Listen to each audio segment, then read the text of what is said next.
Everybody, this is your boy DrkBLADExx, ex of Dark Forces Gaming Network, aka Black Hawk Division Leader for DCUO. What's going on? What's good, you pippin'? Let's get it. Alright guys, it's the season's time, season's greetings, you know what it is. Season's greetings, Winter Christmas Seasonal Event 2017. You guys know what it is, man. This doesn't really change, it's always the same thing year after year. Except this time, it's after revamp, so some things have slightly changed. But besides that, the most important changes are going to be base items, clothing, and styles. But, hey. I'm going to show you guys this event from the perspective of being a hero and a villain after revamp. And also show you some base items, clothing, styles, but that's in another video. This one will focus just on the open world and the alert. So let's see the perspective of this from a hero's view and also from a villain's view. But first we'll do hero. So if you're first logging in, or if you click on your journal, you can also activate this message. Hey, it's Oracle. Season's greetings and happy holidays. Unfortunately, this is a business call. The season of giving is being twisted into the season of getting by the Orange Lantern Larfleeze and his insatiable greed. Speak with Hal in the Watchtower and he'll give you the details. Now we have to go to the Watchtower and talk to Hal Jordan there. When you first talk to him for the very first time, he will give you a unique message about what's going on. Every day after that, however, he will give you a short message about what's going on and to go out there and do it. But your very first time there will be unique. So head towards the monitor room, which is right in the center of the Watchtower. Look for the Christmas tree and talk to Green Lantern Hal Jordan. Ever wanted your own holiday special? Now's your chance, because we need your help. Larfleeze, the Orange Lantern of Avarice, has gotten wind of the gift-giving season and wants to take everything for himself. This guy puts the "my" in miser. He's after everything he can get his hands on. Gifts, trees, snowmen, decorations, anything. And he's not going to share. Go out into the cities and find his stashes of stolen holiday goods. Recover as much as you can before he sends it back to his planet Okara. And give it to folks who really need it. So that's what heroes get when they first start the initial seasonal message and seasonal event. But let's check in on villain's side and see what happens from their point of view. It's pretty much the same thing except for, different conversation and dialogue. Calculator here. 'Tis the holiday season, full of charity and mistletoe and karma and all of the other girls at DrkBLADExx salons. But I digress. Sinestro is on the warpath, and I don't think it's the holiday blues. Looks like his rival, the Orange Lantern of Avarice, has picked Earth as his vacation spot. Go to the Hall of Doom and find out why a little greed bothers Sinestro so much. So we're told by Calculator to go to the Hall of Doom and talk to Sinestro there. So we're going to head straight there. Once you get there, you want to head to the center of the Hall of Doom, which is known as the Saboteur Center, I believe. At least I think that's what it's called. It's been a minute since I've been there. Anyway, go inside here, turn around, look for a Christmas tree, and talk to Sinestro, and he should say something like this. The ring-bearer of the Orange Light of Avarice, Larfleeze, has decided that he wants everything from the Earthlings' winter holidays for himself. Ironic, is it not? Earth children reek of gluttony themselves. But these backwater traditions do not concern me. We will extinguish the Orange Light of Avarice and Larfleeze along with it. Find his stashes of stolen holiday goods, and take it all away from him before he can send it off-world to his planet, Okara. Alright, so now we're going to jump back over to Hero's side, and we left off with getting our mission from Hal Jordan. So now we're going to jump over to Gotham. Now, this seasonal can take place in either Metropolis or Gotham, but I'm going to do it in Gotham because it's darker. You see, these seasonal nodes glow. So anytime you're in a dark setting, the glow shows better. So you can see them from really high in the sky if you wanted to go that high up and do it. It's just easier for me personally, but people can do it in any section they want to. So right now we're going to go to Gotham, and we're going to go pretty much to the Amusement Mile area. If you guys check your map, look for the huge bay that's right next to Amusement Mile. I think everybody knows where Amusement Mile is by now. Alright, so we have the Bay Area, we have Amusement Mile, we have the Fun House. Okay, so this is the Bay Area. Now, from the Bay Area, it's easy to find that. Locate the rally point. Now, this rally point is visible from hero side. You won't see it if you're a villain on your map. You won't see it at all, but you'll be able to see it in the actual open world. So you're looking for a rally point. Now, the street right next to it that has the trailer tracks above it That street has tons of seasonal nodes all over it. From one end to the other, you should be done with your seasonal. That's just how many nodes there are there. There's tons and tons of nodes there. Now, here's a little bonus. If you go to the area kind of right over in here, actually move it down a little bit. Okay, right over in here, you should be able to get a node right before you get over there. And sometimes that node will be a group one, but we'll talk about that later. Anyway, this whole street right here for DrkBLADExx, there's tons and tons of nodes there. You shouldn't have any problem doing this whatsoever. Now, these 6 blocks right here are what we're going to be working on our seasonal for. These 6 blocks right here. This should be enough for us to do the whole entire seasonal. And now the reason I'm showing you guys this is because even if a whole bunch of people see this video and start going to this area, you'll still have enough to do it yourself. It ain't no problem. Anyway, okay, right over here, just in case those are tugged up, but I doubt it. These 2 corners right here will have nodes on it, and then these 3 blocks over here will also have nodes on it. Now, technically, it's really just the 2 blocks this way, because the first block over there doesn't have anything on it, because it's part of Scarecrow's area. So this way won't have anything on it. I've only seen one there, and that was a couple years ago. So it's really just those 2 blocks right there. However, if you go down 1 extra block, there'll be another house that will have a node right on it. So really, it's just these 6 right here. So I hope you guys understood that. We're going to go right over there. Here's a node right here. I would like to show you that, but I'm going to show you the area instead. So we're going to go right over here. Remember, we're looking for the bay. All right, now this is what I was talking about. Right before the bay area, you're going to see a group node here. Now we're going to do that later. I may do that in this video. I don't think so, though. Now, the thing about this is, if you're going to do something like this, it's better to have at least 1 more person with you. Because pretty much what you do is you attack all the presents and you have to activate them all. But while you're doing that, orange lanterns are going to be coming out to attack you. And you can't activate while you're getting attacked. So it's good to have another person there. Someone to just be able to attack them while the other person just activates the presence. Anyway, let me show you all the nodes. There's 1 node. Loosely, there's a node on the building to my right, but it's not there right now. Alright. Right here is a node, but it's not showing up. Yeah, right there, loosely, that's where our node is. We're going to go over here. There is a node right over here, and right across the street from it, there is a node that's loosely right here. It's not showing up. I guess somebody already activated it. Alright, right over here is another node. And over here is another. And that's not all of them that are on this block either. Like I said, if you guys go to the buildings, there will be some up there too as well. So let me show you guys some. Now, if we go up here, this guy just activated one over there. You're my hero! Over here on top of this building, there's also a node for a Christmas thing. This is also where Piper and also Captain Boomerang spawn at. Alright, as I said on the map, out of these 4 corners right here, 2 of them will have nodes. 1 will be up at 1 at a time. And if we go down here, same thing. Out of these 4 corners, 2 of them will spawn nodes, and only 1 of them will be up at a time. Alright, so let's go down here. This is pretty much just like the first area, except for this street has even more nodes on it. Alright, so there's nothing in that direction, because that's part of Scarecrow's missions. But those 2 corners right there, 1 of those 2 corners will have a node on it. It's usually the one over there to the left. Usually this right here that will have a node on it. And if we go this way, same deal. Out of these 2 corners, 1 of them will have a node. Usually this one will have the node, only 1 of them up at a time. Over here, this is the jackpot area. There are 5 nodes over here. First off, out of these 4 corners, every single corner has a node, and they all come up at the same time, usually. This one's not up yet, so I'm guessing somebody already activated this one. But yeah, so these ones have 4 right here. And there's 1 down the street, just a little ways down the street, right over here.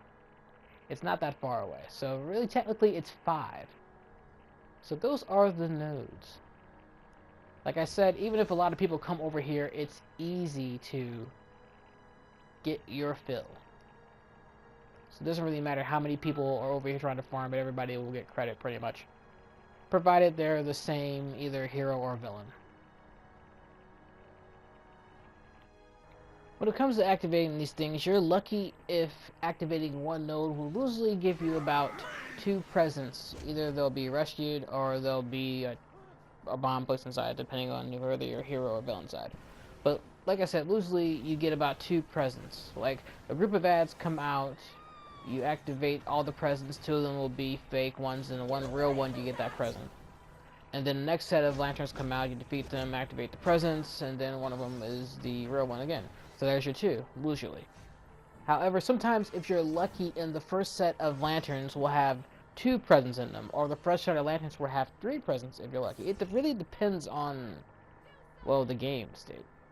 I think that the closer it gets to the date, the more number of presents you get during the first wave.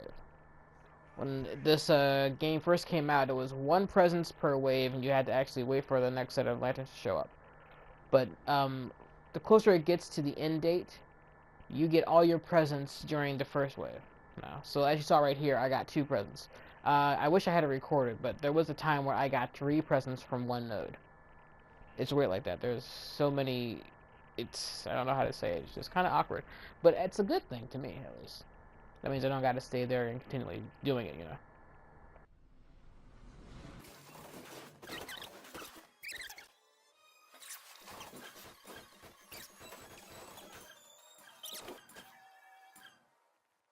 And this is the group node. I like having at least 1 more person with me. It can be way more than that, but I like to have at least 1 more person with me.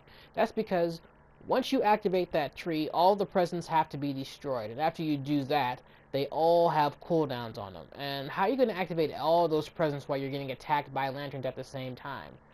It's not, I'm not saying it's not doable, but it is a headache. Like I said, I like to have at least 1 more person with me. So I'm not even going to attempt it in this video. It's not hard, it's just awkward. Anyway, when I activate a node solo by myself, I like to actually move away from the node spot area. That way, when the next set of lanterns come out, I don't aggro them because I'm not close enough. So once I move away, I like to attack them. I start off with a CC effect, such as a stun or encasement or a knockback, anything like that. And then I continue either with my rotation of powers if they do enough damage, or I'll just use my weapon because it's continuous damage. Remember, when it comes to these guys, you're not doing your full damage. Every attack only does 1 point of damage. So it's best to use an attack that hits multiple times. So instead of just seeing 1 point of 1 damage, you see multiple ones pop up on your screen. Now see how I'm away from those guys? They're not aggroed until I attack them. Alright, that's how I like to do my stuff.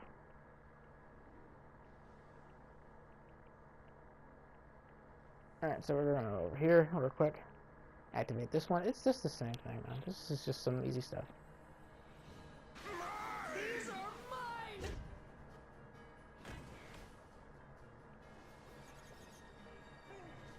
Now, I'm not going to walk away from the area this time. I want to show you guys kind of what you have to deal with if you don't actually lead them off somewhere first. So, I'm going to activate this one. Then we're going to come over here and try to activate this one. Are you Santa Claus? Usually when I'm trying to activate one and I'm that close to the node point, the lanterns are already out and they're already attacking me, and then I don't have time to activate it because I gotta fight them off. Now sometimes that's a headache and I don't like dealing with that. So usually I will leave the area just a little bit a ways away, doesn't matter what direction. Just so I don't have to worry about getting attacked constantly by them.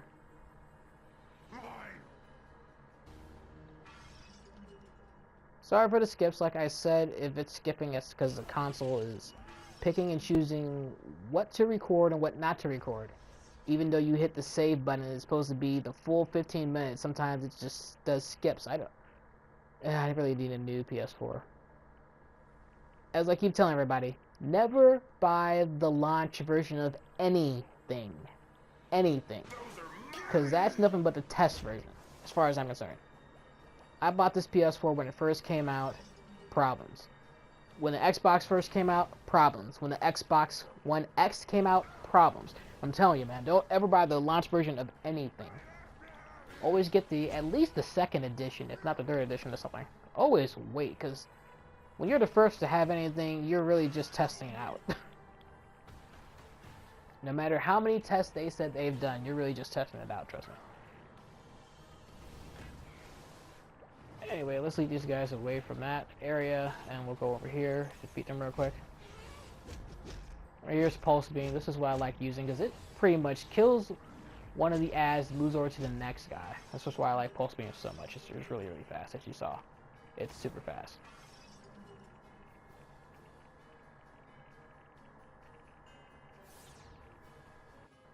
So now we are done with the seasonal, at least the open world part of the seasonal.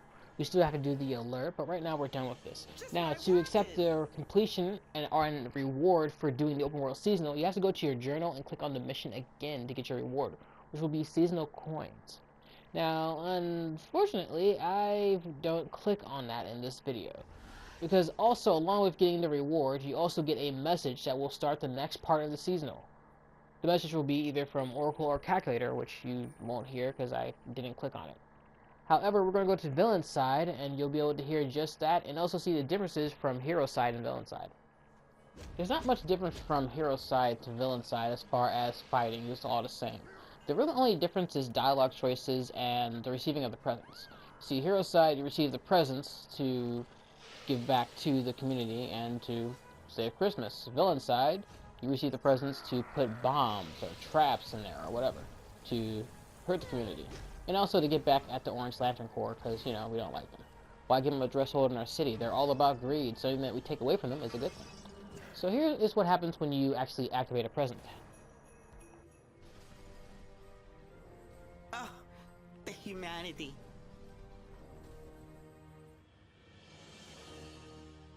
If you go into your journal and activate the mission, aka accept the reward for completing the outside, you'll hear this message. Scrooge wasn't content with stealing presents. This time, Larfleeze has set his sights on the Sinestro Corps' power rings. He snatched them up from the fallen core in downtown Metropolis. Now he's probably doing the backstroke in a vault filled with them. Our pal Sinestro's busy beating the green out of Hal Jordan and company. So it's up to you to steal those rings back. I've pinpointed the excessive ring energy to an abandoned research facility. Get over there and ruin his holidays. Alright, so now it's time to queue up for the seasonal alert. This time we're going to head back over to Hero's side and show how it goes from a hero's perspective. Then eventually we'll go back and show how it does from a villain's perspective. But when you first go into the alert, you'll hear something along these lines. Larfleeze has locked himself behind a security door. The excess energy in the building has shorted out the locking mechanism. Give it a good whack and you should be able to get inside.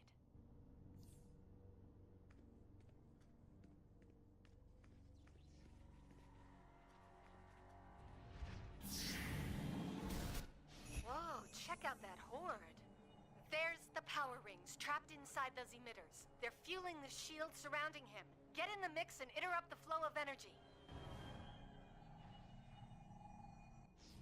You're no match for my construct core! Use those shielded constructs to disrupt the energy beams from each emitter. That will temporarily disable the shield that's protecting Larfleeze. I think a lot of people have been here before. Around the four corners of the room, you'll see 4 emitters with like the globes of orange around them. Out of those emitters, constructs will be brought forth from them. Defeat that construct and take the greed orb that you get from it and place it back on top of the emitter to disrupt the beam of energy. Those beam of energies are shielding Larfleeze so he can't be attacked and can't be hurt. After you do that, you can now attack him and bring his health down some. But watch out, because the orange battery in the room will repower him back up. And also the emitters around the room, giving him back his shield. And giving Larfleeze back his health. So you just have to repeat this about 3 times, and then you'll be able to actually attack him for real.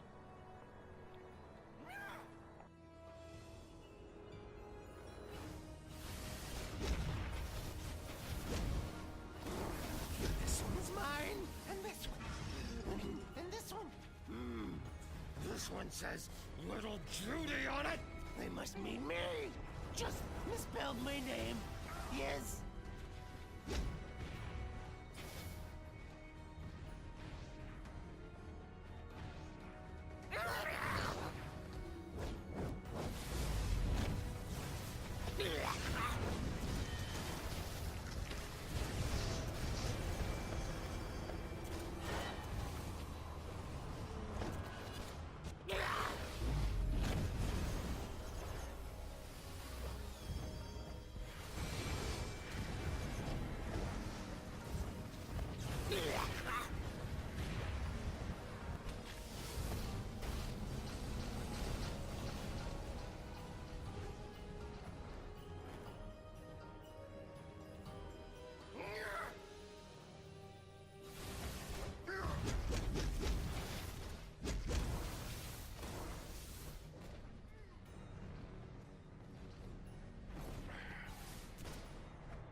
Alright, this is pretty much the third time after that thing gets put there. Now we can actually attack Larfleeze and defeat him. Keep in mind that if your group's good enough, you'll be able to defeat him before anything bad happens. Now by bad, I mean the lantern battery will drop off presents. Always grab the one that rolls the farthest away from the lantern battery if you wish to do it this route. By activating those presents, you make sure that the power battery does not overload. However, if the power battery does overload, then you have to worry about the room being able to attack you. And after it overloads 3 times, the room gets really, really strong. It starts putting out a lot of damage against you, on top of whatever Larfleeze or the constructs do to you. But if you're able to defeat him, either by using that method or without it, you'll get a message like this to pop up. My rings! My precious rings! I wasn't hurting anyone. Well, not much. Great job. The Green Lantern Corps can take it from here. Getting those rings out of Larfleeze's hands will make the holiday season safer for everyone. And that's the alert in a nutshell. However, there is a little bit of a difference when you do it hero side to villain side, and I do mean a little difference. Pretty much just the dialogue options. Ah, there you are. Larfleeze is holed up behind a security door, but all the energy inside has shorted out the locking mechanism. Bust open the lock and get inside. There he is, counting those rings like a space pirate monkey counting his gold. Larfleeze is using them to power the protective shield around him. Get in this, disrupt the energy beams from each emitter. That will temporarily lower the shield protecting him.